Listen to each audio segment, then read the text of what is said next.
আমাদের জীবনের মূল্যবান সময়টুকু সেই মানুষগুলোর পিছনে আমরা ব্যয় করে থাকি, যে মানুষগুলো আমাদের কখনোই মূল্যায়ন করেনি। আসসালামু আলাইকুম এভরিওয়ান, সবাই কেমন আছেন? জীবন চলার পথে আমরা অনেক মানুষকে আমাদের জীবনের সাথে জড়িয়ে থাকি। আসলে সব মানুষই কি আমাদের আপন? তা নয়। সব মানুষ আমাদের আপন হয় না। সময়ের ব্যবধানে মানুষগুলো বুঝিয়ে দেয় যে আমরা সবাই তোমার আপন না। আমরা এক একটা মানুষকে এক এক রকম ভাবে চিনে থাকি। কেউ তার ব্যবহারের পরিচয় দিয়ে থাকে, কেউ টাকার জন্য নিজের পরিচয় দিয়ে থাকে, কেউ বা দেখা যায় যে নিজের স্বার্থের জন্য পরিচয় দিয়ে থাকে।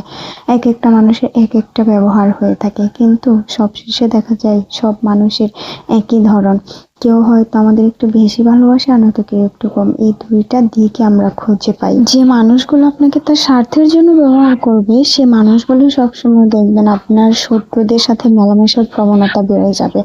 আপনি হয়তো বুঝতে পারবেন না, কারণ আপনার সামনে তার ভালোবাসাটা প্রকাশ পাবে অত্যাধিক বেশি, কিন্তু আপনার শত্রুদের সাথে এসে ওঠা বসা করাতে আপনি এইটুকু ভেবে নিন যে যে মানুষটা আপনার শত্রুর সাথে ওঠা বসা করে, সেই মানুষটা আর যাই হোক আপনার ভালো চায় না। আপনার সামনে সে আপনাকে ভালোবাসা দেখায়, কিন্তু দূরে গেলে সে আপনার ক্ষতি চেয়ে থাকে। আর যখন আপনি বিপদে পড়বেন, এই মানুষগুলোকে আপনি কখনোই খুঁজে পাবেন না নিজের আশেপাশে। আর বিপদ রক্ষা তো দূরের কথা, এই মানুষগুলো কখনো সেই মানুষগুলো আপনার দিকে তাকাতেও আসবে না। আপনার বিপদ দেখে সে নিজেকে এমন ভাবে আপনার সামনে উপস্থাপন করবে যে সে আরো বড় কোনো বিপদে আছে। আসলে আমরা মানুষ চিনতে ভুল করি, তাই না?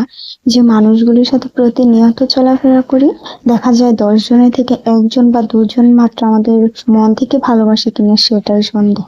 বর্তমান যে যুগ পড়েছে, এই যুগে টাকাটাই সবকিছু। মানুষ টাকাকে ভালোবাসে, আর টাকাকে ভালোবাসলে সে মানুষকে ভালোবাসার সময় কোথায়? শুধুমাত্র স্বার্থের জন্য মানুষ মানুষকে ভালোবাসে। আর কেউ যদি আপনাকে টাকা ছাড়া, কোনো স্বার্থ ছাড়া ভালোবাসে, আপনার পাশে থাকে, তাহলে নিঃসন্দেহে আপনি একজন ভাগ্যবান মানুষ। সে মানুষ আর যাই হোক, আপনার বিপদে সে টাকা দিয়ে সাহায্য করতে না পারুক, অন্য কিছু দিয়ে সাহায্য করতে না পারুক, নিজের সময়টা দিয়ে সাহায্য করবে, নিজেকে দিয়ে সাহায্য করবে। সে চেষ্টা করবে যে আপনি যেন ভালো থাকেন, সে তার সর্বোচ্চটা দিয়ে চেষ্টা করবো। আমার কথাগুলো শুনে হয়তো অনেকটা বেমানান লাগতে পারে, তাই না? যে কি বলছি, আসলে এসব হয় নাকি? যে মানুষগুলো খুব ভালোবাসে আমাকে, সেই মানুষগুলো আবার কিভাবে আমার শত্রুর সাথে মেলামেশা করবে, কিভাবে আমার ক্ষতি করবে। আসলে সেই মানুষগুলো আপনার ক্ষতি করতে পারে, আপনি মিলিয়ে নিন। আপনি দুটি পরীক্ষা নিতে পারেন সেই মানুষগুলোর থেকে আপনার নিজেকে দিয়ে। হয় আপনার কাছে টাকা না থাক এই জিনিসটা বলে যে আমার কাছে টাকা নেই, আমায় কিছু টাকা ধার দাও।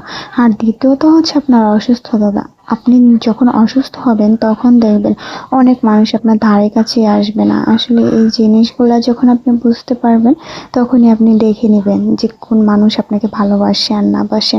তো অনেক অনেক বড় ভিডিও বানিয়ে ফেললাম আজকে।